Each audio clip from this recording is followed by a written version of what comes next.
Hello नमस्कार दोस्तों, आपका अपना यूट्यूब चैनल लेवल 04 में स्वागत है। तो दोस्तों कैसे हैं आप सब? उम्मीद है सब बढ़िया होंगे। अगर आप भी railway group D CCA candidate हैं और सिर्फ इस बात से डरे हुए हैं कि आंसर की में आपके मार्क्स कम आए हैं, तो रुकिए, आपका डर आज बिल्कुल ख़त्म होने वाला है। लोग आपको डरा रहे होंगे कि कट ऑफ इस बार हाई जाएगा, लेकिन आज मैं आपको रेलवे का ऑफिशियल नियम दिखाऊंगा, जिसे देखकर आप खुद कहेंगे कि मेरा सिलेक्शन तो इस बार पक्का है। आज हम बात करेंगे नॉर्मलाइजेशन की, उस नियम की कि जो आपको कोई नहीं बताता।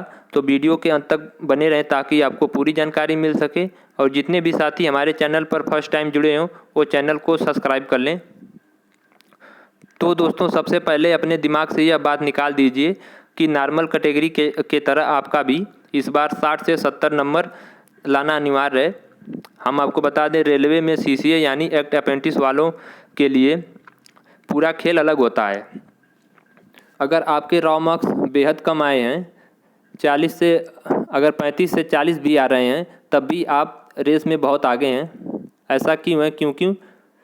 क्योंकि रेलवे आपको एनएसी यानी नेशनल अप्रेंटिसशिप सर्टिफिकेट का बहुत बड़ा फ़ायदा देती है। यानी परीक्षा का आधा काम तो आप अपने अप्रेंटिसशिप के दौरान भी पूरा कर चुके हैं। बस अब उसकी गणित को आपको समझना है।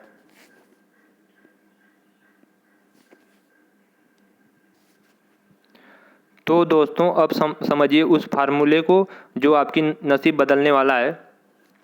मान लीजिए आपके अप्रेंटिसशिप एग्ज़ाम में अगर 84% भी आप नंबर लाए हैं, तो रेलवे का अगर आप इसका अगर 1/3 भी अगर आप करते हैं तो आपका नंबर बनता है 28 नंबर।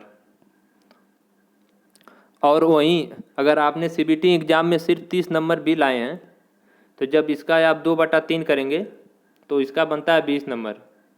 तो 28 और 20 जब आप दोनों ऐड करेंगे तो आपका टोटल बनता है 48 नंबर। और सीसीए के लिए 48 नंबर मतलब आपका इस बार सिलेक्शन पक्का है।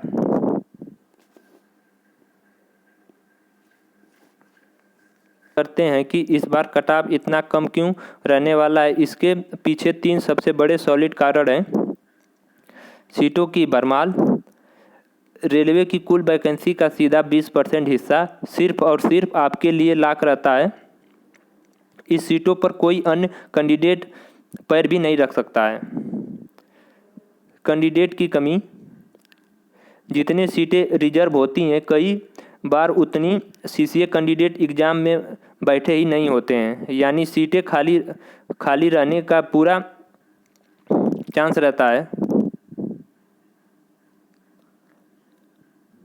और मिनिमम पासिंग नंबर का खेल, रेलवे का नियम है कि आपको सिर्फ मिनिमम क्वालिफाइंग मार्क्स, यानी अगर आप यूआर कैटेगरी से अगर आते हैं, अगर आपका इस बार अगर 45 से 50 के बीच में भी अगर आपका नंबर बन रहा है तो आप समझ लीजिए आप सेफ हैं। और वहीं ओबीसी का अगर 40 प्लस हैं, जितने भी हमारे ओबीसी के साथी अगर 40 प्लस हैं, अप्रेंटिस की रखी है, तो वो इस बार बिल्कुल सेफ हैं। और वहीं एससी और एसटी के लिए इस बार 35 से 40 नंबर जितने भी साथी का है, इस बार वो बिल्कुल सेफ हैं। अगर आपने वह बॉर्डर भी पार कर लिया है, तो जो हम अभी अब आपको बताए हैं कैटेगरी वाइज जो हम पासिंग मार्क बताए हैं, तो आपकी सीटें इस बार कोई छीन नहीं सकता है।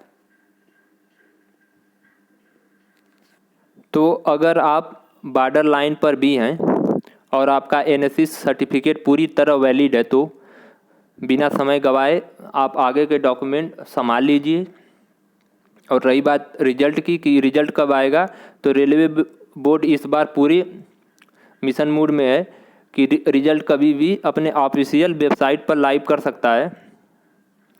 तो दोस्तों अगर आपको यह जानकारी अच्छी लगी हो तो आप नीचे कमेंट बॉक्स में मुझे 2 चीज़ें ज़रूर बताएं कि पहला आपका सीबीटी स्कोर कितना है और दूसरा आपका एनएससी में कितने % थे। मैं आपके हर एक कमेंट का जवाब दूंगा कि आप सेफ हैं या फिर नहीं हैं।